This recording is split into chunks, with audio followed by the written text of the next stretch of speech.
જૈન દર્શનની અંદર, એટલે કે વિતરાગ માર્ગની અંદર, જૈન દર્શન એટલે વિતરાગ માર્ગ, અને વિતરાગ માર્ગ એટલે વિશ્વની અંદર સતને કહેનારું, સત આદરનારું અને સતની જ વાતો કરનારું એવું કોઈ પણ જો વિશ્વમાં ધર્મ હોય તો તે એક વિતરાગ પરમાત્મા અને એને અનુસરતા સર્વ સાધુ સંતો, એના સિવાય બહાર ક્યાંય ધર્મ હોઈ શકે નહીં. આ શ્રદ્ધાને તો એવા બીજ રોપજો કે એના સિવાય કોઈ બીજું બીજ જ નહીં. ત્યારે જે કાંઈ કામ થવાનું હશે તે થશે. અન્યથા તો પરિભ્રમણ લઈને આવ્યા છીએ અને એના પોટલા બાંધીને પાછા જવું નથી હવે. કેમ કે જ્યારે આવા પંચમ કાળની અંદર યોગીન્દ્ર પુરુષો કે તેથી એક જ ભવ ધારીને જાશું સ્વરૂપ સ્વદેશ, એટલે એનું કહેવાનું એ છે કે કેવળ જ્ઞાન છે. કયા અંશે છે, કયા અંશે છે, શું છે એ આપણો વિષય નથી. કેમ કે તે વખત તો એમ કેમ કહેવાય કે એક જ દેહ ધારીને જઈશું. એટલે માની લો કે સર્વાંગે નથી તો ક્યાંક તો એનું પૂછડું તો છે કે જેને અનુસરીને તે અત્યારે મુક્તિને આ પંચમ કાળમાં વરસે છે ને. શ્રદ્ધા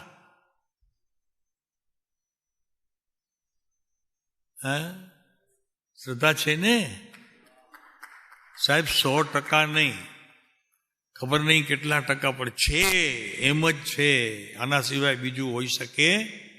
પંચમ કાળની અંદર જ્યારે જ્ઞાનીઓ આ વિશ્વાસપૂર્વક સત્તામાં રહીને આખા વિશ્વની અંદર જ્યાં ન પ્રવર્તતી એવી વાતને જ્યારે જાહેર કરે છે ત્યારે એની પાસે પુરાવો પણ છે. શું છે, કઈ વાતની વાત છે? વાતની વાત નથી. આ તો કોઈ પ્રભુ અલગ કે કોઈ બીજ એમણે વાવ્યું હશે કે આ પંચમ કાળમાં ઉગી નીકળ્યું અને તે આપણા માટે છે.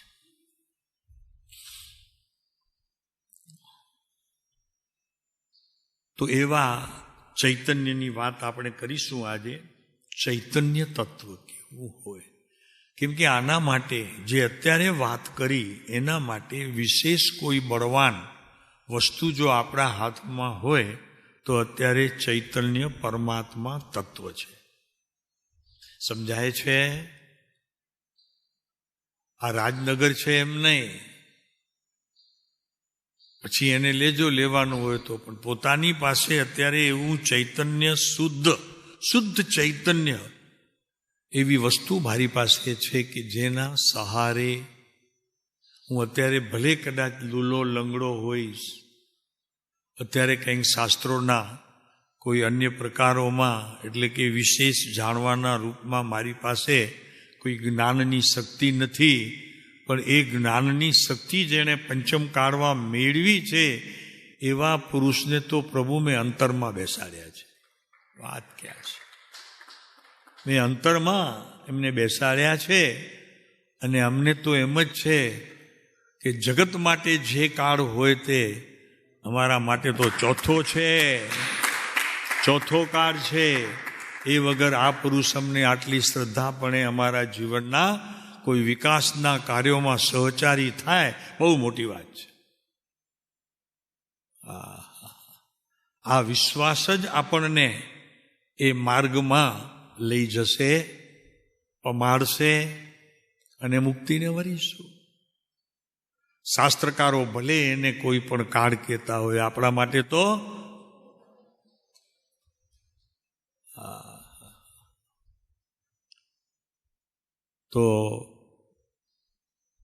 એની વાત કરી.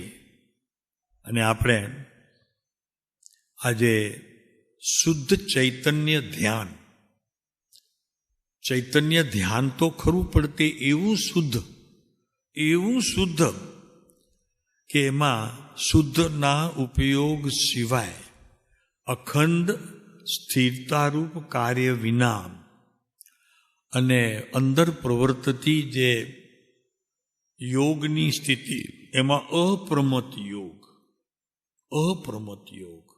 અને એનાથી આગળ જઈએ તો અપ્રમત યોગની અંદર પણ જે યોગ ધારા નિરંતર અનુભવરૂપ થતી, નિરંતર યોગ ધારા અનુરૂપ થતી એવી સ્થિતિ જેમાં વહી રહી છે, એવા મારા પ્રભુ પરમ કૃપાળુ શ્રીમદ રાજચંદ્રએ જે રીતે ચૈતન્યને અને એની ક્રિયાને, ચૈતન્ય આત્મા પ્રભુ અને એની ક્રિયા કે નિરંતર પ્રત્યેક પર્યાય એને આળસીને જાય, એટલે સ્પર્શીને જાય, એવી સ્થિતિનું જેમણે આ કડી કાળની અંદર પણ એટલા અપ્રમત યોગના પ્રયોગો કરી અને પોતાના આત્માને જેને પ્રાપ્ત કર્યો છે, એવા પરમ કૃપાળુ દેવને આપણે એમની ચૈતન્ય ધ્યાનની સ્થિતિ માટે કેવી રીતે, કેમ, કઈ ક્રિયાથી, કઈ દશાથી કેવી રીતે પહોંચ્યા છે એ આપણે જોઈશું. એમના જીવનની માત્ર એક બિંદુ, તો એ તો બિંદુ છે. ચૈતન્ય ધારાને તો પોતે પીને બેઠા હતા અને નિરંતર પીતા રહેતા હતા. કોઈ પણ વિષય હોય, ચૈતન્ય ધારા વિનાનું એમના અંતરમાં કોઈ બિંદુ બીજો પ્રવેશે શક્યતા જ નહોતી. અને આપણા જીવનની અંદર જોઈએ એમ નહીં, સર્વ વિશ્વની અંદર જોઈએ તો આ ચૈતન્યની જે વિધિ છે, શુદ્ધ ચૈતન્યની જે વિધિઓ છે પ્રભુ, એ તો પુરાણી કથા છે. આમાં કંઈ નવું છે જ નહીં. ચોથા કાળમાં એ જ હતું, ત્રીજામાં એ જ હતું, બીજામાં એ જ હતું, એ પહેલામાં એક હતું, ને હજી જેટલા બી કાળ આવશે એમાં બધું જ આને છોડીને બીજું કાંઈ હશે જ નહીં કે જે અત્યારે કહેવાય છે અને આવતા કાળની અંદર કહેવાશે, એમાં કાંઈ ફેર છે એટલું જ નહીં, પણ એને અનુસરતા કોઈ પણ જ્ઞાનીઓ શ્રીમદ રાજચંદ્ર જ હશે.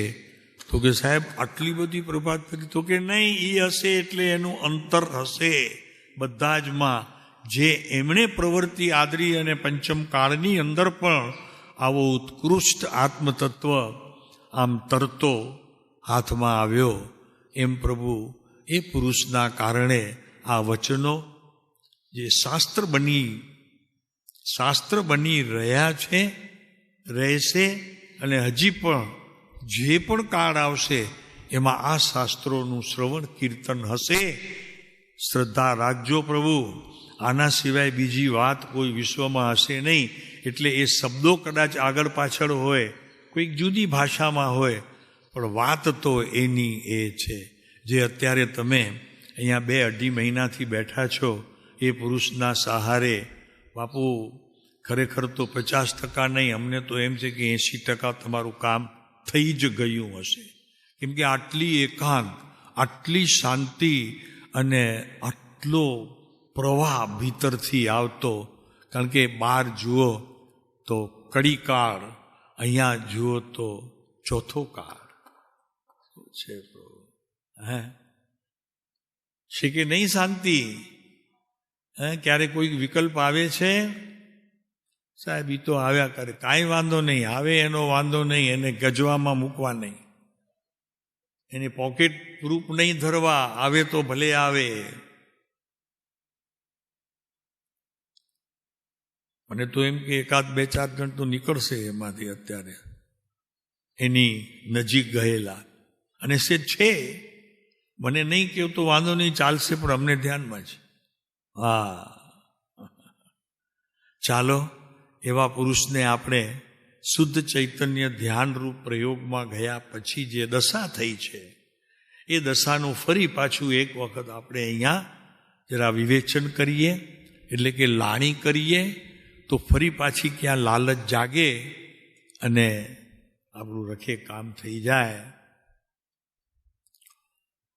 તો પહેલી વાત એ છે કે ચૈતન્યની યાત્રામાં મૂળ રૂકાવટ કોની છે, પહેલા તો એ તપાસવી કરી. એને બહાર કાઢો,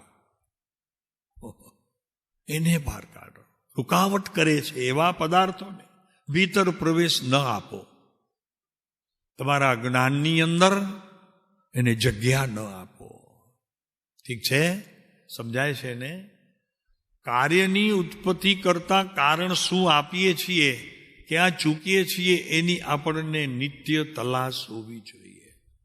કરી રહ્યો છું માત્ર એમ નહીં, થઈ શું રહ્યું છે એની આપણને ખ્યાલ હોવો જોઈએ. થઈ શું રહ્યું છે, કરી શું રહ્યું છે એ વાત ખોટી છે. કરવાની વાત તો છે જ નહીં, થવાની વાત છે. કરવામાં તો કરતાપણું ઊભું છે, એની સાથે એનું ભોગતાપણું પણ ઊભું છે, અને પછી ખ્યાલ બહાર રહી જાય છે. તો કૃપાળુદેવ લખે છે, એના કરતા આનંદગણજી લખે છે. એ અત્યારે વાત લઈને આપણે આગળ ચાલશું.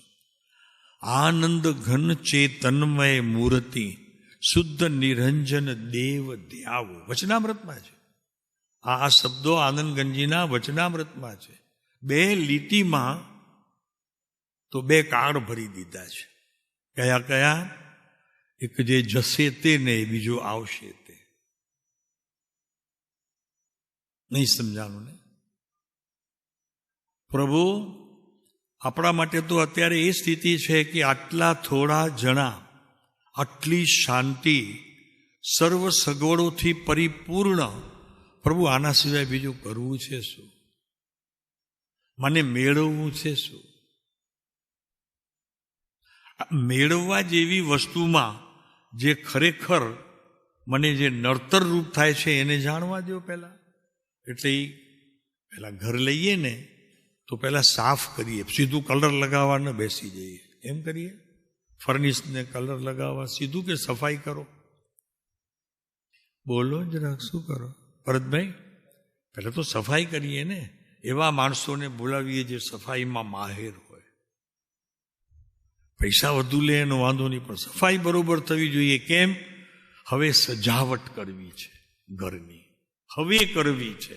સફાઈ થયા પછી, સફાઈ થઈ, અહીંયાથી એવી કોઈ વસ્તુઓ ગઈ કે જે મને અનંતકાળની પરિભ્રમણમાં મને રોકી રાખી હતી, પરિભ્રમણમાં એ સૂઝ્યું છે, કોઈને કાગળમાં ટપકાવ્યું છે.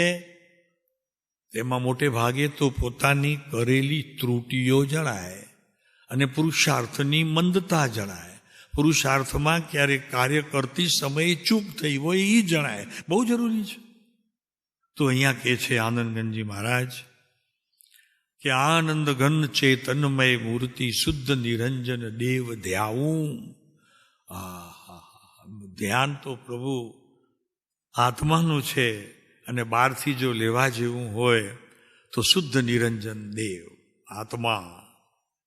સર્વાંગે જેને વિકાસની યાત્રા એવા જ્ઞાનીઓના જીવનમાં પસાર થઈ હોય, એવા જ્ઞાનીઓના જીવનની પ્રત્યેક પળ મારા જ્ઞાનમાં હોવી જોઈએ, લક્ષ્યમાં પણ હોવી જોઈએ. તો એટલા માટે તો આપણે અહીંયા કૃપાળુદેવના વચનામૃતનું જ વિશેષ મહાત્મ્ય રાખ્યું છે. કેમ કે અરિહંતોને તો ઘણા સમય થઈ ગયા. અત્યારે તો કોઈ જ્ઞાની એવા વિચક્ષણ દેખાતા નથી. એક આ પુરુષ દેખાય છે, તો આપણી પાસે એનું અત્યારે કેટલું વિશેષ વચનાવલી પડી છે. એક વચન વાંચીએ પ્રભુ, 1 વર્ષ એના ચિંતવનમાં વયો જાય. ઓછું પડે સાહેબ, બહુ ઓછું પડે. 365 દિવસ બરાબર 1 દિવસ જ્ઞાનીઓનો.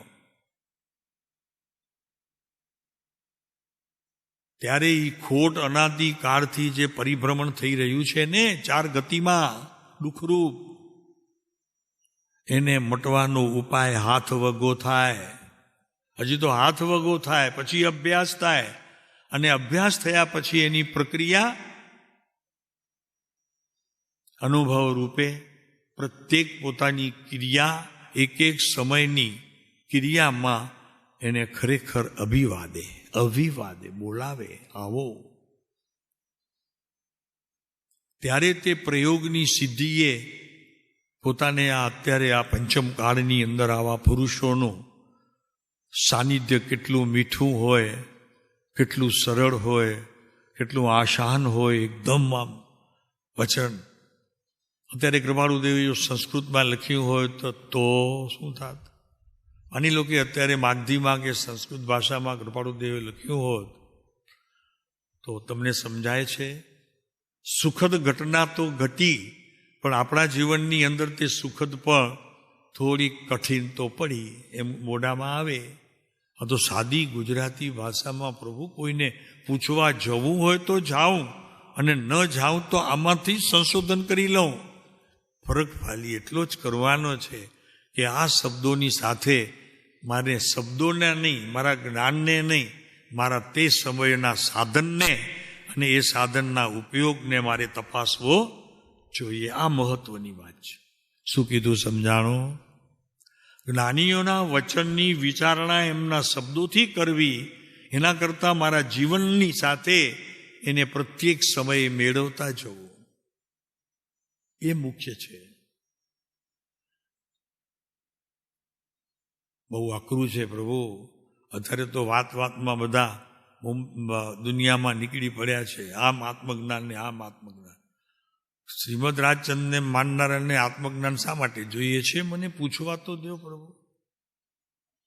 જ્યારે એક એક જીવનની એક એક વિધિ પોતે સમ્યક દર્શન રૂપ કરી હોય તો એને મારે વાંચવું જોઈએ કે આદરવું જોઈએ? બોલો. આપ સમ્યક દર્શન માટે ક્યાં ને ક્યાં ફરો છો, ક્યાં ને ક્યાં ફરો છો. અહીંયા મળશે, અહીંયા મળશે, અહીંયા મળશે. શું કામ જોઈએ છે સમ્યક દર્શન? આજે હજી આવ્યા નથી ને મહેન્દ્રભાઈને? ક્યાં ગયા છે? હે? અચ્છા, ઓકે. પ્રભુ શું છે પણ છે શું? સમ્યક દર્શન જોઈએ છે તમને કે આ પુરુષ જોઈએ છે?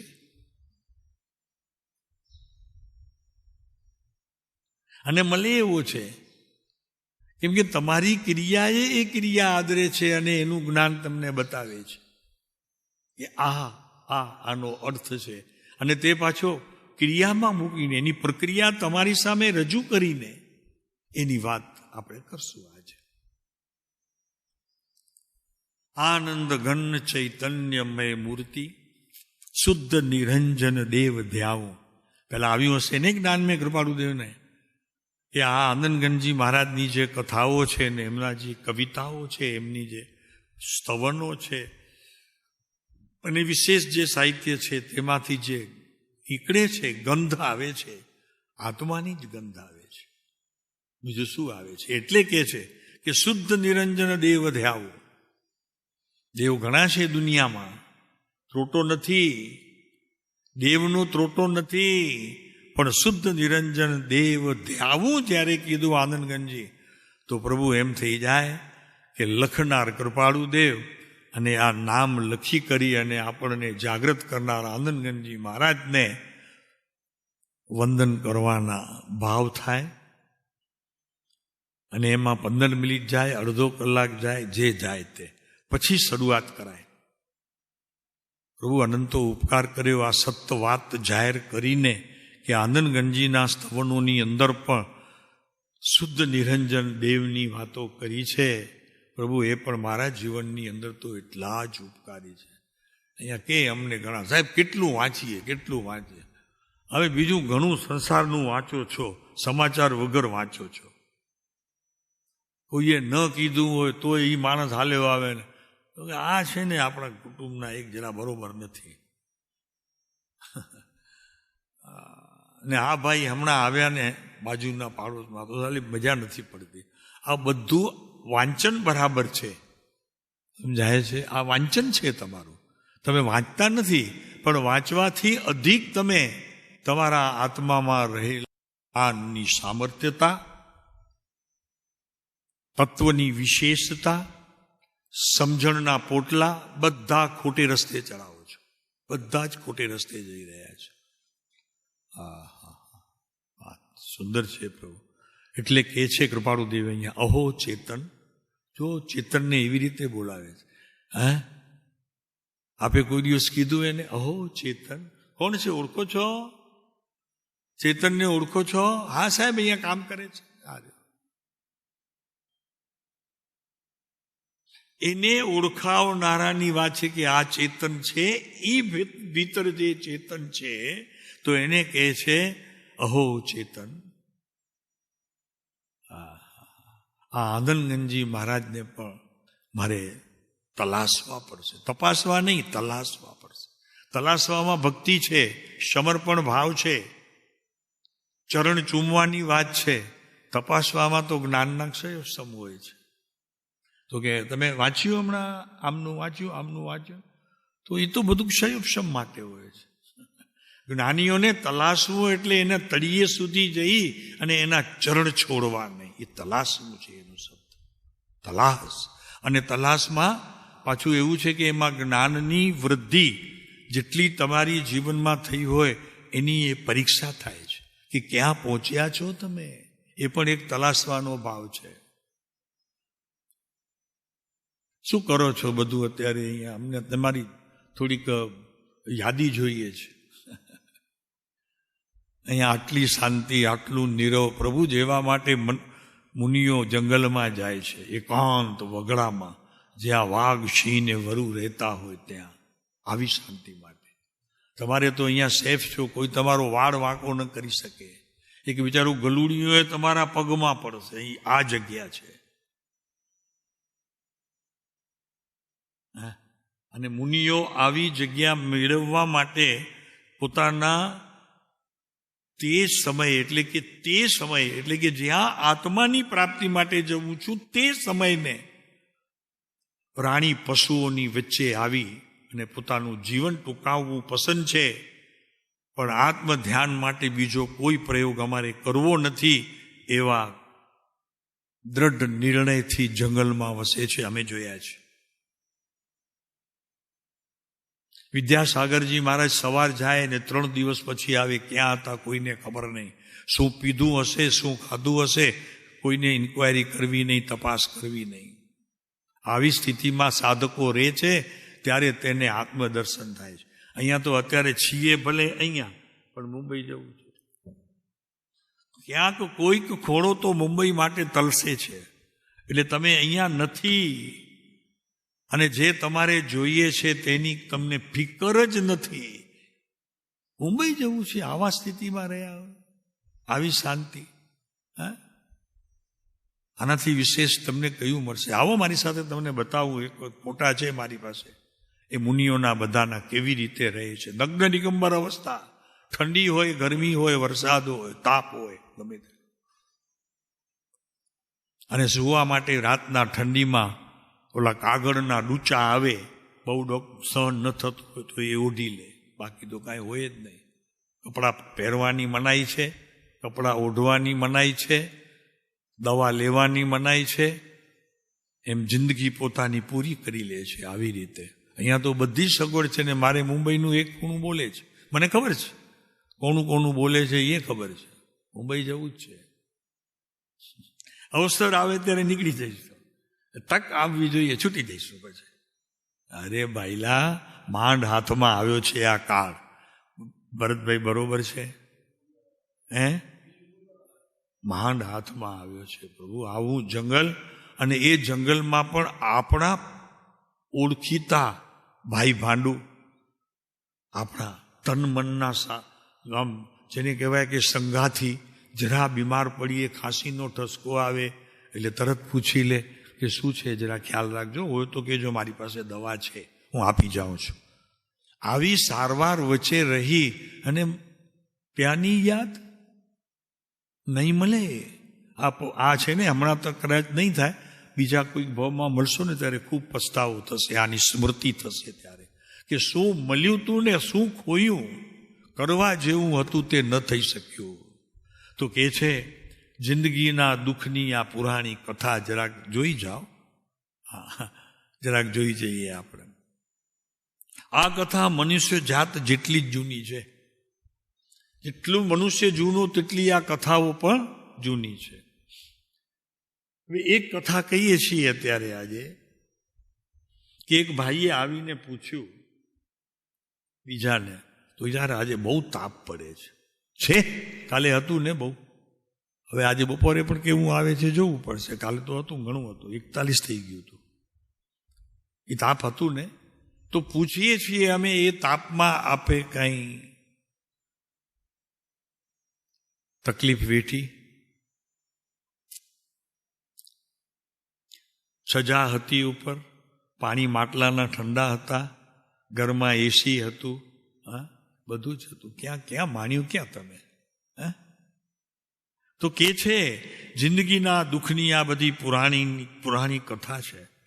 એ કથા મનુષ્ય જાત જેટલી જ જૂની છે. પહેલી કથા એ કહે છે કે જીવનમાં જે બળતું છે તેને આપણે પાગલ કહીએ છીએ. જીવનમાં સતત જે બળે છે એને આપણે પાગલ કહીએ છીએ. કયો તત્વ છે એવો? બળી રહ્યું છે. ખ્યાલ આવે છે કે કાલે આટલી વાટ તેલ હતું, આટલી વાટ હતી, આજે બિલકુલ તળિયે આવી ગઈ. એ બળી રહ્યું છે. જાગ્રત થયો હું. શું બળી રહ્યું છે? આયુષ્ય, શ્વાસોશ્વાસ જેટલા પણ જાય છે બધા બહુ કિંમતી છે પ્રભુ આ જગ્યા ઉપર. તો એ કહે છે આ કથા મનુષ્ય જાત જેટલી જ જૂની છે.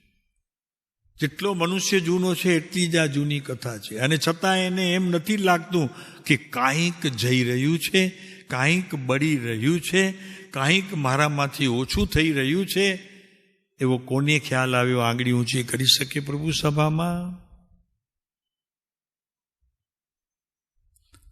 શુદ્ધ ચૈતન્ય ધ્યાન કેવું હોય એની વાત અહીંયા ચાલે છે. શુદ્ધ ચૈતન્ય, આમ તો ચૈતન્યને કંઈ આ બધા ઓલા લગાડવાની જરૂર ના હોય. શું કહેવાય એને? હા, એ લગાડવાની જરૂર ના હોય. પણ જે પ્રભુ ચૈતન્ય, ચેતના ધબકતો જાગતો ભીતર બેઠો છે, બધી જ ખબર આપે છે, છતાં હું બેફિકરો થઈ એ બધી જ ખબરોને ગજવામાં પાછું મૂકી દઉં છું અથવા ગજવા બહાર ફેંકી દઉં છું. કે છે એ કથા મનુષ્ય જાત જેટલી જ જૂની છે. જેટલો મનુષ્ય જૂનું, મનુષ્ય એટલે એ આપણી વાત નથી, મનુષ્યપણું ચાલે છે બધા જ કાળમાં છે જ મનુષ્યપણું. એમ જૂનું છે એ પણ મનુષ્યની જાત. અને જેને પૂછીએ કેમ છો, આ એ ચાલીએ છીએ. હે, બરોબર છે વાત? ઉંમર થઈ, તકલીફ હોય શરીરની, તો બસ એના ગાણા સતત ચાલુ છે. તો એ કથા મનુષ્ય જાત જેટલી જ જૂની છે. જેટલું મનુષ્ય જૂનો છે એટલી એની કથાઓ પણ જૂની છે. તેમાં કોક આપણો સ્નેહી સંબંધી મળે તો કે બેસ બે વાત જરા કરીને મન હળવો કરું. કેમ ભાઈ, શું થયું? તો કે જરાક દુઃખની વાત કરી લઉં. એના સિવાય આપણે કર્યું છે શું અત્યારે? પૂછો, પોતાને ખ્યાલ આવશે. આણે આમ કર્યું, આણે આમ બગાડ્યું, આમ ગયો તો પછી મળ્યો નહીં. સિવાય આપણી પાસે અત્યારે પણ આવી સ્થિતિમાં પણ શું છે આપણી પાસે? બીજાના દોષ જોવાની દ્રષ્ટિનો અભાવ એ સૌથી પ્રથમ કર્તવ્ય રૂપ છે કે જેને સંતોની નજીક જવું હોય, રહેવું હોય, એમની પાસેથી કંઈક મેળવવું હોય. તો જીવનમાં જે બળતું રહે છે, બળતું જ રહે છે. બહાર ભલે નથી દેખાતું પણ ભીતર તો બળતું જ રહે છે. કાંઈક ને કાંઈક બળતું રહે છે. એ બળતું દેખાતું નથી. છે જીવનની કથા, પણ એ જીવનની કથા મારા લક્ષ્ય બહાર જાય છે. કંઈ કેટલીય ઉપાધિ લઈને ફરું છું અને એના ચિંતનમાં હું સમય વેડફી નાખું છું. મને ખબર જ નથી પડતી. પ્રભુ અહીંયા આવો ભરતભાઈ, આ ક્ષેત્રમાં બેઠા બેઠા. હવે અહીંયા તો કોઈ મળે નહીં, કોઈ વાત બી કરે નહીં, અને કરે તો પણ મજા નહીં કરે, સારી મીઠી વાત કરે. તોય જીવની એવી ટેવ પડી ગઈ હોય છે, એક આદત પડી ગઈ હોય છે કે બીજાના દોષનું જ્યાં સુધી વિવેચન બહાર કોઈ કહીને સંભળાવે નહીં ત્યાં સુધી એને અનાજ પચે નહીં. અગર કહો તો કાંઈક ને કાંઈક ક્રિયાઓ એવા પ્રકારની ચાલતી હોય. પ્રભુ આ સ્થળ છે, એના માટે આ સ્થળ છે નાથ. આપ બેઠા છો એની વાત નથી. આ અત્યારે આ પ્રવચન આટલા માટે નથી કે તમે છો માટે મળે છે, બધા માટે આ સ્ટોરી છે. નથી સાંભળતા અત્યારે ઘરે બેઠા હોય એના માટે આ જ સ્ટોરી છે. આ સંસારની વાત છે કે આપણે ક્યાં ક્યાં ચૂકીએ છીએ. વાત એટલી જ કરવી છે, આપણે ચૂકીએ ક્યાં છીએ. તો જીવનમાં જે બળતું છે તેને આપણે પાગલ કહીએ છીએ. આખો દિવસ આપણી પાસે આવે, મોઢું ફકાસીને બેસે, દુઃખની વાત કરે. મને પૂછવા દો કેટલું તમને રસ એમાં. અત્યારે હું આવું તમારી પાસે, મારા દુઃખની વાત કરું, તમને કેટલો રસ? હજી મેં પીઠ ફેરવી નથી અને તમે હાલો મગજ મારી કારણ વગરનો મારું 1 કલાક બગાડીને વયો ગયો. એ બગાડીને વયો ગયો, તમે કેટલું બગાડ્યું છે એનો હિસાબ તમારી પાસે છે. આની કરી કાંઈ ન કરી તો મગજમાં ચક્કર ચાલે. એ કહે છે કે શુદ્ધ ચૈતન્યનું ધ્યાન કરવું હોય તો અહીંયા તો કૃપાળુ દેવે તો એમના જીવનમાં જે કંઈ એ ધ્યાન દ્વારા મેળવ્યું છે એની વાત કરે છે. એટલે પહેલા જ કૃપાળુદેવ લખે છે, અરે જીવ ચૈતન્યના એટલે કે એ તત્વના એ અનુભવ વગરનું જીવન તને કેમ ગમે છે? ગોઠે કેમ છે? કેમ ગમે છે? આ ચૈતન્ય મહાસત્તા પ્રભુ નિરંતર જાગતી અવસ્થા, તારી ભૂલ કરે એને પણ શાંતિથી કે, તું કોઈના ઉપર ઉપકાર કરી આવ્યો હોય તો પણ શાંતિથી કે, કોઈના ઉપર વિજય મેળવી આવ્યો હોય તો પણ તને શાંતિથી શાબાશી આપે. છે કોણ એવો? છે કોણ? એની તપાસ કરવાના આ અત્યારે ટાણા છે. આ ટાણા છે. તો કે છે કે અરે જીવ ચૈતન્યના તત્વનું અનુભવ વગરનું જીવન તને કેમ ગોઠે છે ભાઈ? આત્માના આ ભાન વગરના જીવોનું જીવન બહારથી જોઈએ તો સારું લાગે, પણ ભીતર તો રોતા જ રહે છે, સમયે સમયે મરતા જ રહે છે. તો અહીંયા કહે છે કે મરદા જેવું જ લગભગ વિશ્વમાં 75% જીવો રોતા જ હોય છે. હવે એ કોને અનુભવ હોય? અત્યારે ભરતભાઈને પૂછો તો અનુભવ હોય. એની પાસે તો પ્રોફેસર હતા, આવે એટલે બધા જ રોતા આવે. છોકરો ભલે અત્યારે સારામાં સારા નંબરે પાસ થયો હોય, પણ એ છોકરાની વાત કરવા આવે એટલે એમને કે હજી જોઈએ તેવું અમને સંતોષ છે નહીં, હજી થોડીક તૈયારી કરો. રોતા જ હોય. એમ આપણે શું કરીએ છીએ? કદી આત્માની વાત લઈને કોઈને બાજુમાં બેસાડી એની કથા કહી કોઈ દિવસ? બહુ કઠણ છે પ્રભુ. આવા દિવસો આવે છે કોઈ પૂર્વના પુણ્યને યોગે. અને અહીંયા કહે છે જીવન આત્માના ભાન વગરનું જીવન, જ્ઞાનીઓ કહે છે મરદા જેવું લાગે છે. અને અત્યારે આત્માને જગાડવાનો આનાથી સુંદર બીજા દિવસો ક્યાં આવશે ક્યાં? છેલ્લે ક્યારે આવ્યા હતા તપાસી જોજો તો તમને તારીખ નહીં મળે.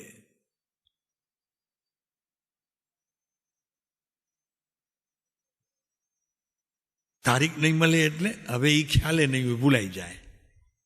એમ આ પણ ભૂલાઈ જશે, સમય વહ્યો જશે.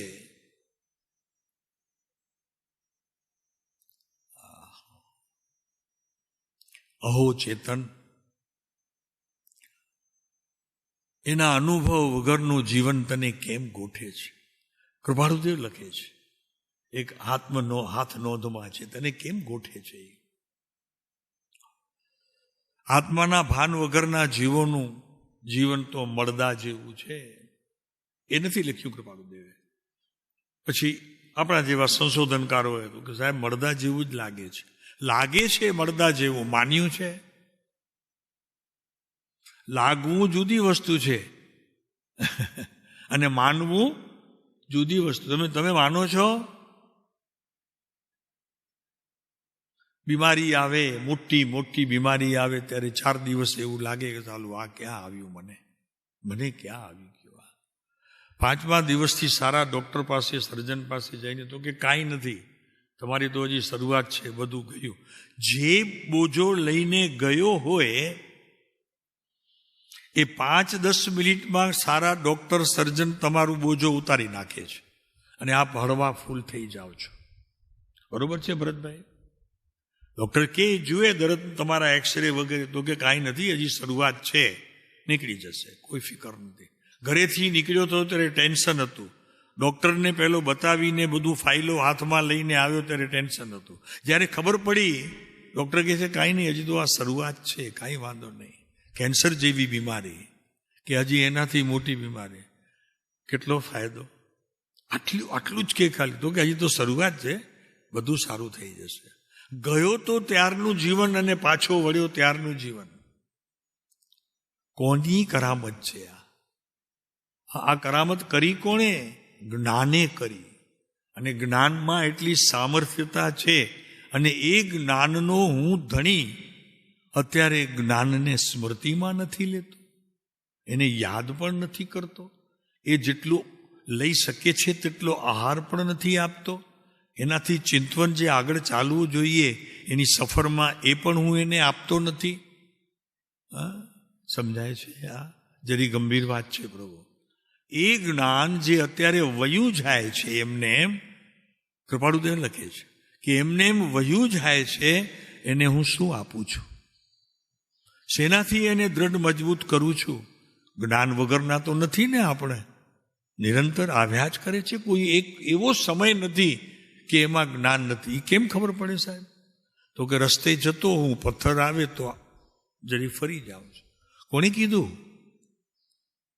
રસ્તે જતો તો કાદવ આવ્યો, તરત જ રસ્તો બદલી લીધો. કોણે કીધું? હા, એક ઝઘડો થતો તો ત્યાં ગયો, ત્યાં કંઈ કોઈકે કીધું કે મારી વાત, તો કે એ ભેગા હતા. કોણે કીધું? અને તમે ત્યાંથી છુપકીથી એકદમ નીકળી ગયા. હા, તો કે ચાલો આ તો ગડબડ થશે, અહીં ઊભા રહેશું. કોણે કીધું તું ભાગી જા? સમજાય છે? નહીં, નથી ખબર પડતી. તો બોલો ને પ્રભુ, જ્ઞાન કે છે બધું, આત્મા કે છે બધું, તો એના ઉપકાર કેટલા? એમ અહીંયા કે છે કૃપાળુદેવ કે અમને આવીને એણે કીધું કે અરે જીવ, આ ચૈતન્ય તત્વના અનુભવ વગરનું જીવન તને કેમ ગોઠે છે? કેમ ગોઠે છે? સારું કેમ લાગે છે તને?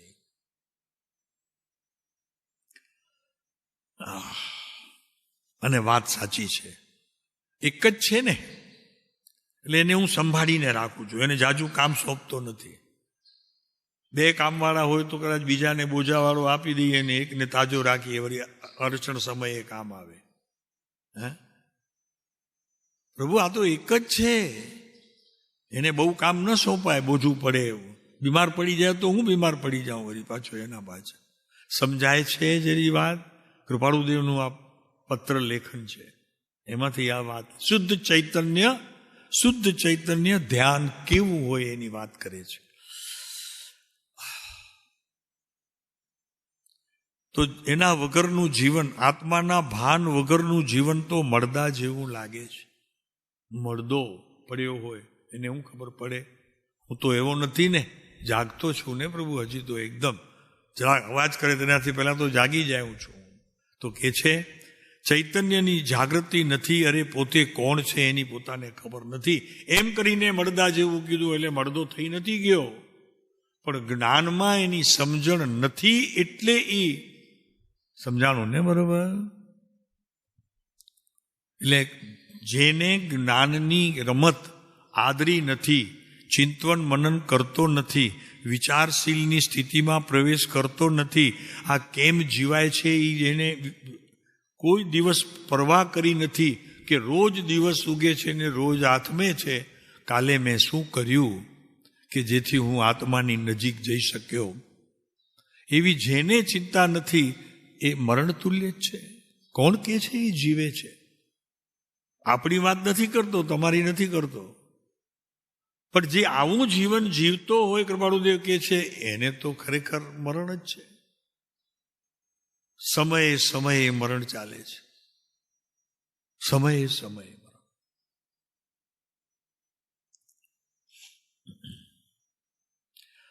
તો હવે પોતા ઉપર આવે છે જીવ, પોતા ઉપર. તો ભાઈ જો કે ખબર નથી પડતી,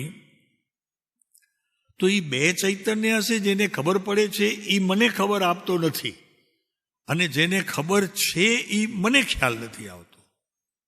સાચું શું છે? બે ચૈતન્ય છે કે એક ચૈતન્ય છે? એનો જવાબ આપણી પાસે હોવો જોઈએ. સારું લાગે તે ગમે છે એના ગીત ગાઈએ છીએ, અને આપણી જ્યાં ચૂક થઈ હોય ને જ્યાંથી વઢવાણ મળી હોય એને છુપાવીએ છીએ. એ બીજો જ્ઞાન, બીજો આત્મા છે,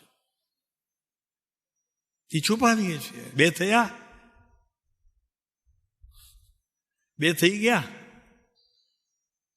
ખોટું કરેલું કામ, કોઈની નિંદા કરેલી, અને એક વસ્તુ છે નિંદા કરેલી વાત આપણે કરતા જોઈએ ને ત્યાં એમને જોઈને એ આપણી તરફ આવતા હોય તો શું કરીએ છીએ?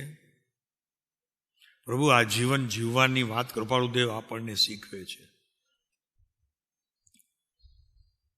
આ શુદ્ધ ચૈતન્ય ધ્યાન કૃપાળુદેવે જેવી રીતે કર્યું હોય તેની વાત કરે છે.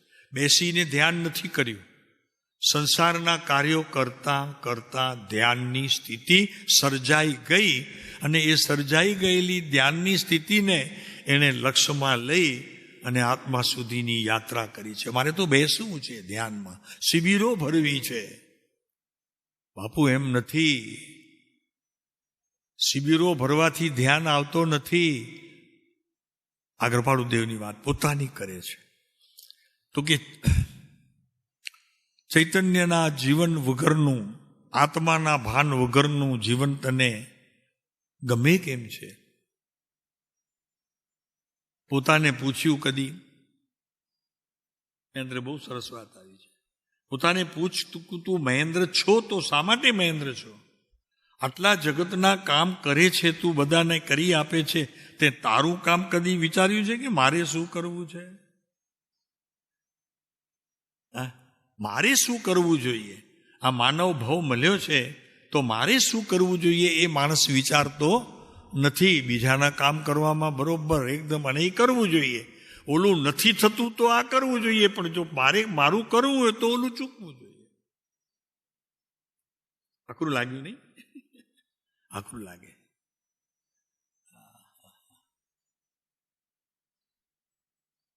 તો એક એ છે કૃપાળુદેવ, ચૈતન્ય એક હોય કે બે હોય?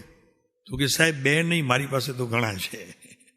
કેટલીક તો વાતો લઈને એવી રીતે બેઠો હું કે મળશે ત્યારે વાત, મળશે ત્યારે વાત. પ્રભુ એ ત્રીજો આત્મા તારો, ત્રીજું ચૈતન્ય. એવા કેટલા ચૈતન્ય રાખી કરીને બેઠો છે પોતે. પ્રભુ એને સૌથી પહેલા સફાઈ કરવાની જરૂર છે. એ નહીં કરે તો કદાચ માની લે કે તારી પાસે તીર્થંકર આવીને તને બોધ આપે, નહીં થાય, કાંઈ નહીં થાય. હવે એવા આશીર્વાદ આપશે તને એમ થશે કે નહીં મારું કામ થઈ જ ગયું, પણ એ ભ્રમણા હશે તારી. પહેલા પોતાની જાતને સમજી કરીને જીવનમાં પ્રવર્તન કરે તો એનું કલ્યાણ છે. અને ત્યારે યોગે નિમિત્ત એને કીધું છે, તો એ સાચું નિમિત્ત કહેવામાં આવે કે જ્યારે મારી યોગ્યતાએ મને એવું નિમિત્ત પ્રાપ્ત થયું કે જેથી કરીને પરમાત્માના યોગ જેવો આ પુરુષ મારી સામે અત્યારે ઊભો છે. માગું તે આપે છે, મને માગતાય નથી આવડતું. શું કરું? મને માગતાય નથી આવડતું.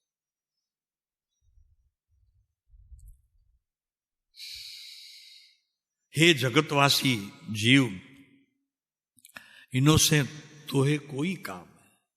ઇનોસેન્ટ એટલે જે તને તારું નિરંતર બગાડે છે એવા કોઈ પણ શખ્સ હોય, માણસો હોય, કે તારું હૃદય હોય, તારું હૃદય હોય, તારી દ્રષ્ટિ હોય, એની સાથે શું મતલબ ભાઈ? એ કામ નહીં કરે, બગાડશે તારું. તો કે છે આ સંસારી જીવો સંસાર સાથે કેવા કેવા સંબંધો બાંધે છે, એનો એક દિવસ જો પોતે હિસાબ રાખશે તો એને ખ્યાલ આવશે કે આ બધું જ નકામું હતું, કાંઈ મારા કામનું નહોતું, અને છતાં હું એને સંભાળી બેઠો તો તો એવી વસ્તુઓને મેં જીવનમાં સંભાળીને મારું જીવન મેં બરબાદ કરી નાખ્યું, ખતમ કરી નાખ્યું. આવો મળેલો યોગ પણ મેં ખોઈ નાખ્યો. કૃપાળુદેવ લખે છે, શુદ્ધ ચૈતન્યની જ્ઞાનધારા સમયે સમયે અનંત ગુણ વિશિષ્ટ વર્ધમાન પરિણામને પામી રહી છે. પોતાની વાત કરે છે, પામી રહી છે, અમે એનો અનુભવ કરી રહ્યા છીએ. કેટલો ફેર, કેટલો ફેર. જ્ઞાનીઓની પ્રત્યેક ક્રિયામાં જાગૃતિ અને મારી પ્રત્યેક ક્રિયામાં સાવ અંધારું, બિલકુલ અંધારું. હું ક્યાંક વિચારણા ક્યાંક, શબ્દો ક્યાંક અને જ્ઞાનીઓના વચન પણ ક્યાંક. અહો ચેતન પોતાના આત્માને પ્રગટ કરવાની વાત જ્યારે આવી ત્યારે કહે છે કે અહો ચેતન, અહો તારું સામર્થ્ય એને ખ્યાલમાં આવે છે. જ્ઞાનીઓને ખ્યાલમાં આવે છે. જ્યારે જ્ઞાનની સાથે પોતે એકાગ્રતા કરે છે ત્યારે એમને ખ્યાલમાં, પ્રયોગ કરે છે એકાગ્રતામાં જવાનો, ત્યારે એને ખ્યાલ આવે છે કે અહો જ્ઞાન, અહો તારું સામર્થ્ય. પ્રભુ કેટલા અનંત કાળનું તે જ્ઞાન મારી સમક્ષ તે મૂકી દીધું કે જે ભૂલ તું અત્યારે કરી રહ્યો છે એ ભૂલ તો બહુ સામાન્ય છે. એવી અનંત ભૂલો તે કરી છે કે તું અત્યારે સાંભળી નહીં શકે એવી ભૂલો તે કરી છે. પ્રભુ આનો છૂટવાનો આ જ્ઞાન સિવાય અને એની તલબ સિવાય અને એના કારણે થતું જે સત્પુરુષોનો સમાગમ બાપુ સૌથી જરૂરી છે. ખ્યાલ રાખજે, આ જરૂરી છે બહુ. હા, તો કે છે અહીંયા નિરંતર ચૈતન્યનો અખંડ અનુભવ જ અમને પ્રિય હતો. કૃપાળુદેવ પોતાની વાત કરે છે અને અહીંયા લખનાર એમ લખે છે જેમને બહુ પ્રિય હતો. કોણ હતો એ જેમને બહુ પ્રિય? એવા આત્મરત, આત્મતૃષ્ટ અને આત્મામાં તૃપ્ત, 3 શબ્દો વાપર્યા છે. સત્યમ પરમ ધીમહિ પછી લખ્યું. એવું જે પરમ સત્ય તેનું લખે છે જ્ઞાનીઓ અમે નિરંતર ધ્યાન કરી રહ્યા છીએ. આ જોઈએ છે, અમને બીજું કાંઈ જોઈતું નથી જગત પાસે. શું જોઈએ છે? આત્મરત, આત્મામાં એકાકાર. આત્માને હું જુદા નહીં, એક જ. રત, એમાં રત એટલે એકરૂપ થઈ છો. દરેક ક્રિયામાં એકરૂપ થઈ છો. આત્મા વગરનું કોઈ ચિંતન, મનન અને વિચાર હોઈ શકે નહીં. એટલી મારી તૈયારી હોવી જોઈએ. આત્મરત, આત્મતૃષ્ટ અને એ વિચારણા કર્યા પછી આનંદ તૃષ્ટ થઈ જાઓ. પ્રભુ શું હાથમાં આવ્યો આજે તો! આ હા હા હા, કોને ખબર કયા ભવનું આવ્યું હશે, જ્યાંનું પણ હશે. પ્રભુ પણ હું તો આજે ધન્ય ધન્ય થઈ ગયો. આહા, આવશે. આ પંચમકાળ ભલે રહ્યો, એવા દેવો પણ આવાગમન કરે છે અને તે આવ્યા કરશે. પંચમકાળના અંત સુધી આવ્યા કરશે. પણ એને બોલાવવાની રીત, એમની સાથે ચાહના મેળવવાની રીત, એમના જેવી સ્થિતિનું મારા આત્માની અંદર સર્જન, આ બધું ખૂબ જ અગત્યનું છે. તમે વિચાર કરો, 12મા ગુણસ્થાનકના અંત સુધી તો અત્યારે આ ક્ષેત્રે પણ પહોંચાય છે. ક્યાંક ક્યાંક ભલે ના કહી હોય પણ કે છે પહોંચાય છે. તું કેમ પહોંચાતો હશે જી મહારાજ? કેમ પહોંચાતો હશે? કંઈક બી હશે ને એવી આત્માની શક્તિ બહાર કંઈ છુપી રહે એવી તો નથી ને? કંઈક તો પ્રગટ આવતી હશે બહાર. કદાચ માની લો કે 12માની નહીં આવતી હોય તો 11માની આવતી હશે, ઉપસમ શ્રેણી આવતી હશે, કંઈક તો આવતું હશે ને. તો એ ત્યાં સુધી જો હું જઈ શકું છું તો અત્યારે હું ક્યાં છું એ જોવાની મારી દરકાર ક્યાં? આજે કોઈએ પૂછ્યું આપણને, અત્યારે કોઈએ પૂછ્યું તો કે ભાઈ કોઈએ નથી પૂછ્યું, હું પોતાને તો પૂછું કે અત્યારે એટલા વર્ષ થઈ ગયા આ પરમ કૃપાળુ દેવને ભજતા મારી સ્થિતિ શું છે, જરાક જોઉં તો ખરું. એ કૃપાળુ દેવ લખે છે કે શુદ્ધ ચૈતન્યના ધ્યાનને બહુ ખ્યાલ રાખી કરી અને આ કૃપાળુ દેવે પ્રકરણ તૈયાર તો કોઈકે કર્યું હશે અહીંયા લખવા માટે. પણ જીવન તો એમણે જીવી બતાવ્યું છે, આ પુરુષે જીવન જીવી બતાવ્યું છે. આ એમની વાત ચાલે છે. તો કે છે આત્મતૃષ્ટ આત્મતૃપ્ત એવું જે પરમ સત્ય તેનું અમે ધ્યાન કરીએ છીએ. જો છે એવું ધ્યાન કરીએ છીએ. 302 પત્રમાં છે, 302 નંબરમાં. અને પછી પોતે લખે છે સત્યમ પરમ ધીમહિ કરીને એ પત્રની ત્યાંથી શરૂઆત છે. એમ પરમ સત્યનું અખંડ ધ્યાન કરતા હતા કૃપાળુદેવ. શું કરતા હતા? દુકાને બેસતા હતા. સાહેબ કેટલા વર્ષ દુકાન કરી? કેમ તારે કરવી છે? છોડવી નથી? ઘણા કે અમને કે તો વેપારી હતા. કીધું વેપારી હતા પણ આત્માના વેપારી હતા. બહાર લાગતા હતા એ દુકાનમાં બેઠા છે, પણ એ દુકાનમાં નહોતા, એ દુકાન આત્માની હતી. એમ નિરંતર ચૈતન્યનો અખંડ અનુભવ જેને પ્રિય હતો એવા શ્રીમદ રાજચંદ્ર એનું અમે ધ્યાન કરીએ છીએ. ભગવાનદાસભાઈ લખે છે એનું અમે ધ્યાન કરીએ છીએ. અને પછી લખે છે અખંડ ધ્યાન કરતા હતા એ પાછળનું ઉદ્દેશ્ય એક જ છે કે સંયમનો ક્યાંક સત્ય સંયમનો એક સમય માત્ર પણ જો સ્પર્શ થઈ જાય આત્માને તો શાયિક ભાવ પણ ત્યાં જ એની જગ્યા મેળવે. અને શાયિક ભાવ મેળવ્યા પછી સંયમની ઉર્ધ્વ ભૂમિકાઓ, એનો સ્પર્શ, નાયક ચારિત્ર પણ પ્રગટે. એવી વાત અમે રાહ જોતા હતા, જોતા રહ્યા. અને એ પ્રસંગ અમારા જીવનમાં આવ્યો પણ અમે એને માણ્યું પણ. એમ કૃપાળુદેવ એ પત્રમાં લખે છે. શાયિક સુધીની યાત્રા અમે કરી લીધી પ્રભુ. પછી લખે છે શુદ્ધતા વિચારે જે આવે, જે કોઈ જીવ શુદ્ધતા વિચારે ધ્યાવે. પછી શું શબ્દ છે? શુદ્ધતા મેં કેલી કરે. પછી શું છે? અમૃત ધારા વર્ષે. એમ અમૃત ધારા, એમ સંયમની ઉર્ધ્વ ભૂમિકાઓને સ્પર્શતા, નાયક ચારિત્રને કૃપાળુદેવ સંભાળતા. પછી લખે છે કે શુદ્ધતા મેં સ્થિર વહે, અમૃત ધારા વર્ષે.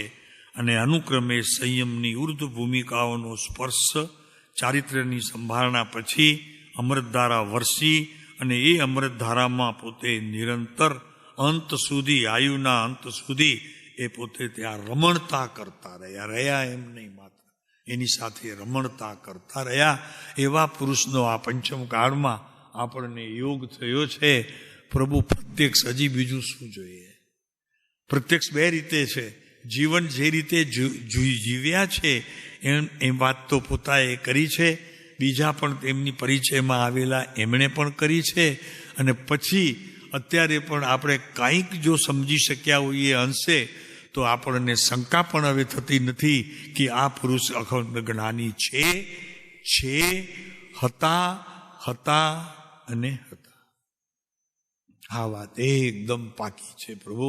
આવા પુરુષનો યોગ આ જંગલની અંદર એકાંતમાં, આવી શાંતિમાં, કોઈ પૂછનારું નહીં ક્યાં જાઓ છો, શું કરો છો. ખાલી એક મહેશભાઈ પૂછે તમને થોડું કે કેમ જમવા માટે, તો કે આજે છે ને પછી ત્યાં બેસી ગયું, ત્યાં જમી લીધું.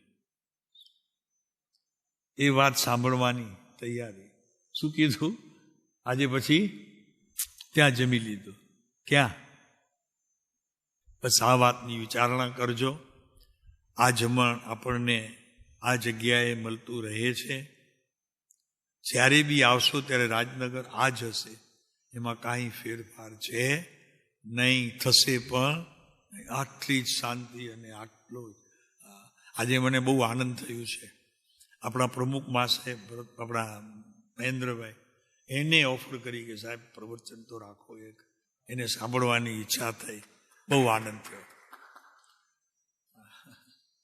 અમુક માણસો પૂછે તો આનંદ થાય ને અમુક માણસો ઠીક છે આ તો બહુ સારી વાત છે. આજે એમના મુખેથી આવ્યું, તમારા માટે વાત કરી.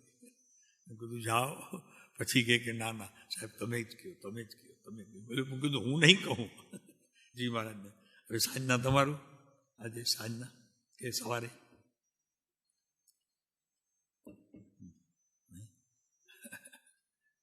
હા, એ ભાવ છે એને તમારે સાંભળવાનો. તું ત્યાં મોકલાવું? હા, આજે એક કામ કર.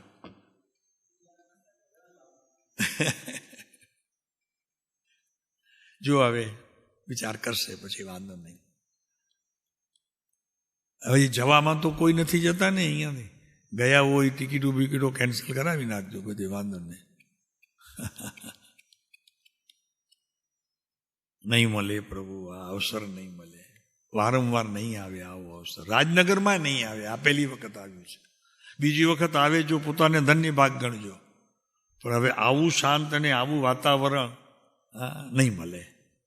શું કામ ખોઈ નાખો છો? રવા દો ને. હા, મુંબઈની જગ્યાએ તમે નહીં જાઓ તો મુંબઈ કાંઈ અટકી જવાનું છે? કોઈ નથી. હા, કે ઘરવાળા યાદ આવે છે, પરિવાર સાંભળે છે, સાથે અહીંયા સંગી આવશે, પરિવાર નહીં આવે. લાખ વાતની વાત નિશ્ચય ઉરાણો, છોડી સકલ દ્વંદ ફંડ નિજ આતમ દે આવો. એક જ વાત છે ભરતભાઈ. છેલ્લી સ્મૃતિએ પથારી પડતા રહેશો ને તો આ યાદ આવશે. આ જગ્યા, આમાં શ્રવણ કરેલું, ચિંતન કરેલું, મનન કરેલું, ભક્તિ કરેલી, આ બધા પ્રસંગો યાદ આવશે. અને મુંબઈ જશો તો ત્યાં તો એક જ વાત છે, કેમ છો ને કેમ નહીં, આ થયું છે ને આ થવાનું છે. રહો, વાંધો નહીં, ચાલો ઠીક છે. ઓમ શાંતિ.